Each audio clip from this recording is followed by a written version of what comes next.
बेटा अब हम क्या पढ़ने जा रहे हैं, प्लैंक्स क्वांटम थ्योरी के बारे में पढ़ने जा रहे हैं। किसने दिया था? मैक्स प्लैंक ने दी थी। स्टार्टिंग ईयर इसका क्या था? 1900, और इसी को मॉडिफाई किया था आइंस्टीन ने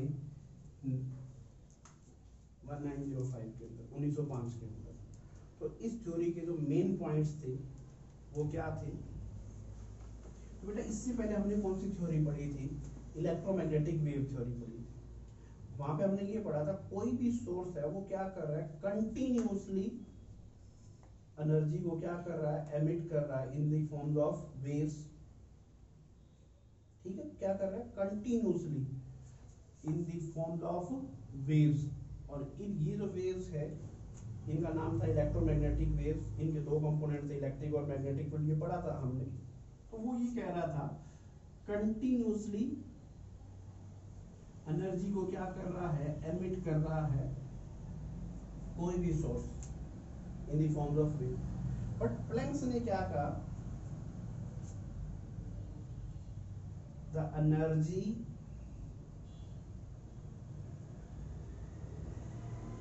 is emitted or absorbed not continuously. Energy is emitted or absorbed not continuously. वो continuously एनर्जी को absorb और emit नहीं कर रहा, क्या कर रहा है? But discontinuously energy is emitted or absorbed not continuously but discontinuously in the forms of small packets called quantum, and in case of light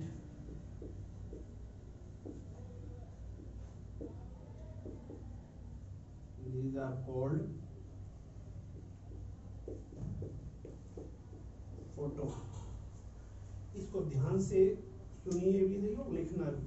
जो इलेक्ट्रोमैग्नेटिक वेव थ्योरी थी वो क्या कह रही थी, कोई भी सोर्स एनर्जी को क्या कर रहा है, कंटिन्यूअसली एमिट कर रहा है in the forms of wave. ये थ्योरी क्या कह रही है, एनर्जी इज एमिटेड और एब्जॉर्ब्ड नॉट कंटिन्यूअसली। कहता वो कंटिन्यूअसली काम नहीं हो रहा, क्या हो रहा है? डिसकंटिन्यूअसली हो रहा है in the forms of small packets, छोटे छोटे पैकेट्स।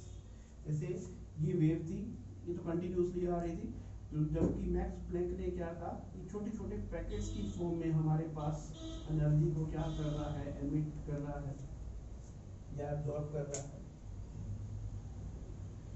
और इन पैकेट्स को क्या बोला गया था? क्वांटम बोला गया था। जब बहुत सारे हो जाते हैं तो क्वांटा वर्ड यूज करते हैं, एक क्वांटम सिंगल के लिए, प्लूरल के लिए क्वांटा यूज करते हैं।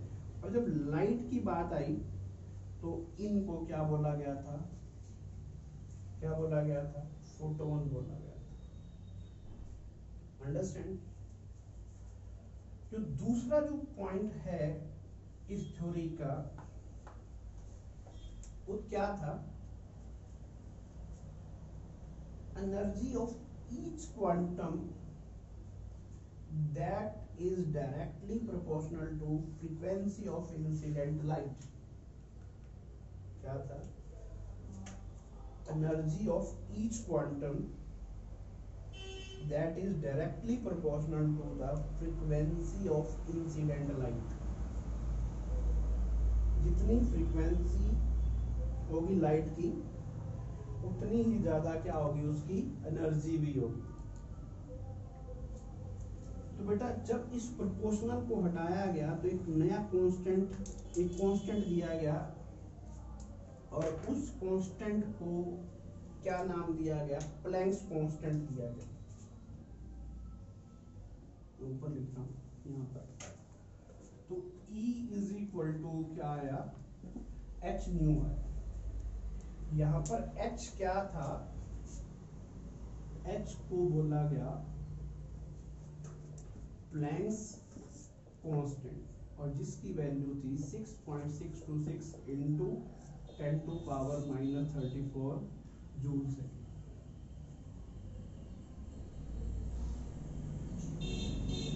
ठीक है, तो ये यूनिट कैसे आई, इधर देखिए हमारे पास h इज इक्वल टू क्या आएगा, E बाय क्या आएगा, E बाय न्यू आएगा। एनर्जी की यूनिट क्या ली मैंने, जूल।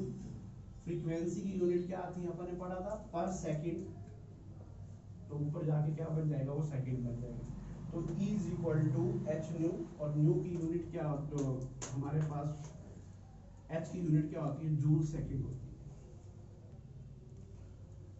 जो इसका थर्ड पॉइंट है इस थ्योरी का, वो ये क्या कह रहा है, टोटल अमाउंट ऑफ एनर्जी मान लीजिए क्या है, E। ठीक है, total amount of energy emitted or absorbed by a body will be some whole number quantum। एक की एनर्जी क्या थी, E is equal to h। अगर वो दो क्वांटम या दो फोटोन एमिट कर रहा है तो उसकी एनर्जी क्या होगी, 2h। तीन फोटोन एमिट कर रहा है तो एनर्जी क्या होगी, 3h। अगर मान लीजिए वो क्या कर रहा है, 10 फोटॉन्स एमिट कर रहा है तो एनर्जी क्या होगी, 10h। तो टोटल एनर्जी मैंने मान लिया वो कितने फोटोन एमिट कर रहा है, n कर रहा है। तो टोटल एनर्जी एमिटेड और एब्जॉर्ब्ड बाय ए बॉडी क्या होगी, E इज इक्वल टू क्या होगा, NH होगा। और ये n क्या है यहाँ पर, n कोई भी नंबर है, बट ये नंबर कभी भी फ्रैक्शन में नहीं होगा। एक पैकेट, दो पैकेट, तीन पैकेट, एक क्वांटम, 2 3 4, ये नहीं 1.2 क्वांटम, 1.3 क्वांटम, ऐसा नहीं होगा। वो क्या होगा, होल नंबर होगा। ठीक है, तो total amount of energy absorb, emitted और absorb by a body will be some whole number quantum, means E is equal to NH। तो मैं दोबारा से डिस्कस कर रहा हूँ, ये थ्योरी क्या कह रहे हैं, कोई भी सोर्स एनर्जी को एमिट या एब्जॉर्ब कर रहा है, वो कंटिन्यूसली नहीं कर रहा, क्या कर रहा है, डिसकंटिन्यूसली कर रहा है, in the form of small packets की फॉर्म में कर रहा है। उसको हम लोग क्या बोलते हैं, क्वांटम बोलते हैं, और इन केस ऑफ लाइट इसको क्या बोला जाता है, फोटॉन बोला जाता है। ठीक है, E इज इक्वल E। तो सेकंड पॉइंट क्या था, एनर्जी क्या है, डायरेक्टली प्रोपोर्शनल है किसके, फ्रीक्वेंसी के। जितनी फ्रीक्वेंसी होगी उतनी ज्यादा क्या होगी, एनर्जी होगी। प्रोपोर्शनल कोट आया, क्या आया, कांस्टेंट आया। इस कांस्टेंट का नाम क्या था, प्लैंक्स कांस्टेंट, जिसकी वैल्यू थी 6.626 into 10 to power minus 34 joule second. और third, total amount of energy emitted और absorbed by a body will be some whole number. Whole number हम समझते हैं ना, पूरा नंबर, 1 2 3 4 5। वो टोटल अमाउंट ऑफ एनर्जी क्या है, एक होल नंबर के क्या होगी, मल्टीपल होगी। ये कभी भी फ्रैक्शन में नहीं होगा। कहने का मतलब ये जो फोटोन है कभी भी फ्रैक्शन में नहीं होगी। ठीक है ना, जितने फोटोन उतने टाइम उसकी एनर्जी। जैसे एक फोटोन की एनर्जी h न्यू है तो 10 फोटोन की एनर्जी क्या होगी, 10h न्यू हो जाएगी। अंडरस्टैंड। तो अब हम क्या करेंगे, जो हमने ब्लैक बॉडी रेडिएशंस को क्या थी, इलेक्ट्रोमैग्नेटिक वेव थ्योरी एक्सप्लेन नहीं कर पाई थी और फोटोइलेक्ट्रिक इफेक्ट को एक्सप्लेन नहीं कर पाई थी, उसकी हम क्या पढ़ेंगे अब नेक्स्ट वीडियो के अंदर, हम उसकी क्या पढ़ेंगे, एक्सप्लेनेशन पढ़ेंगे।